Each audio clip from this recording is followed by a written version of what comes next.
it, and thereby untangle this mess on the queen side and get both bishops into the game.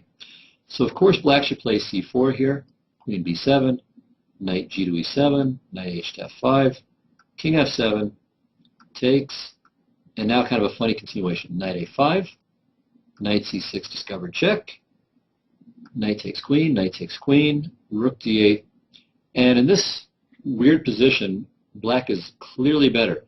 White's a pawn ahead, but it's playing no role, and what's also playing no role are the two bishops that he has sitting on c1 and f1.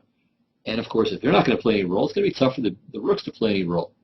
Also, even the knight on g3, his one quote-unquote developed piece, is a pretty lousy unit. I mean, there's one possibility of h5, h4, for instance, and after knight f5, g6, and, well, no, it can still go to e3. So he played g6 first, and then h5, h4.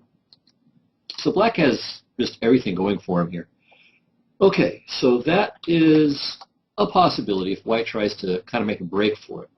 In the game, he played b3, which is rather slow and gives black time to just consolidate his enormous space advantage. Queen d7, h3, knight c6. Here, if white were to try to go for a little liberty with b4, then bishop takes b4 would be an immediate punishment. cb, knight b4, and knight to c2 is really not something that white wants to see, but he's going to see it anyway. I mean, I guess he can play bishop d3, but still, queen d3 or knight d3, both are great. So b4 is no good, which means that white just has to sort of sit here and suffer. He tries knight to h2, the idea being knight g4, knight e3, and maybe a knight will go to f5 or d5. But, I mean, come on, if this is what you reduce to, then this is just a completely hideous position. All right. Grimm plays queenside castling, not afraid of knight to g4. And this is what happened. And actually, this was a blunder. And unfortunately, Grimm didn't take advantage. He still wins the game and wins it handily, but he does miss an opportunity here. Black could have just played h5. He just wins a piece. Knight to e3, h4, knight here, g6. Thanks for playing. End of the night. And white still keeps all of the drawbacks of his position while losing a piece for dessert. So that is obviously disastrous.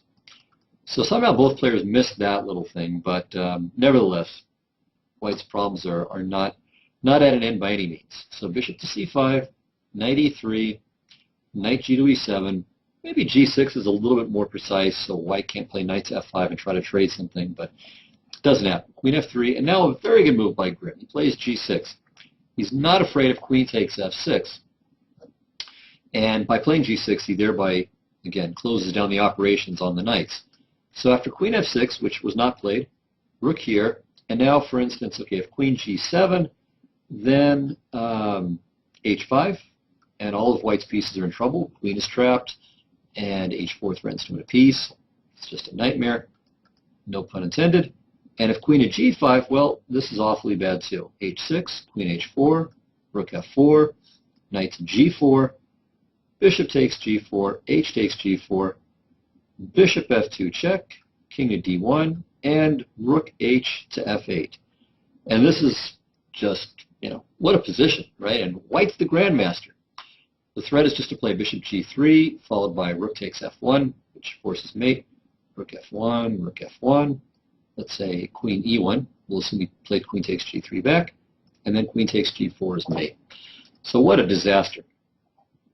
All right, white avoided that disaster, but didn't avoid all disasters. He played b4.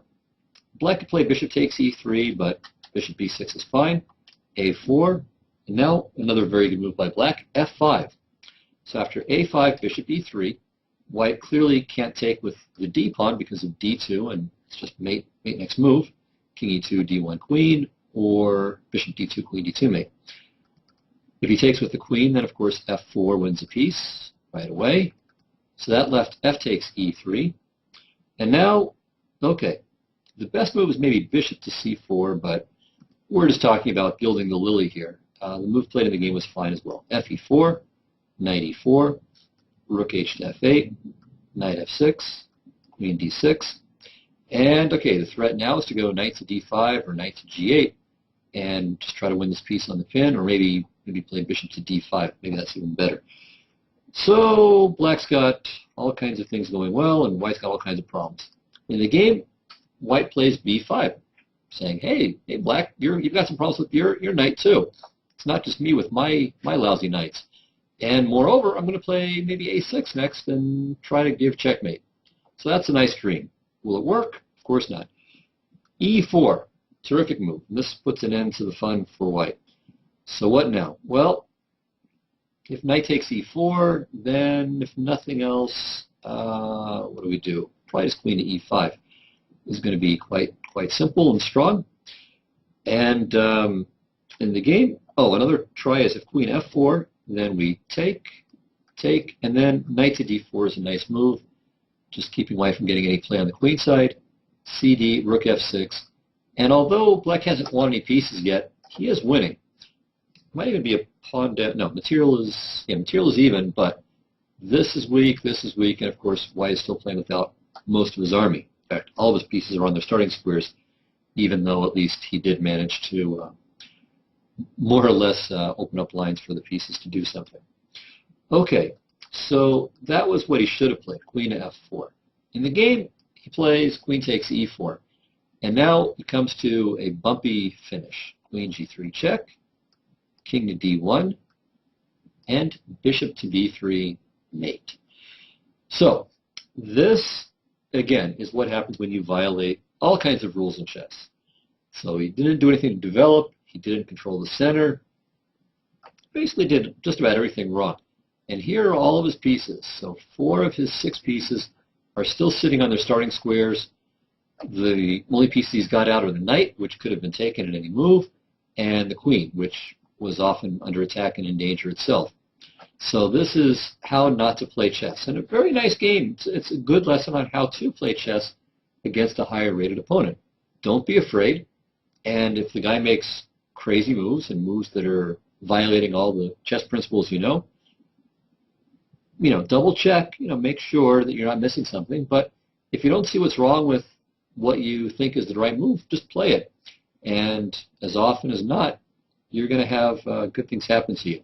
So this is a great game as an illustration of what happens if you violate the rules and it doesn't matter. So black was the weaker player. Sure doesn't look like it in this game. All right, so go and do likewise when you're in the situation that Mr. Daniel Grimm was in, and do not do likewise if you were in the situation Grandmaster Zoltan Varga was in.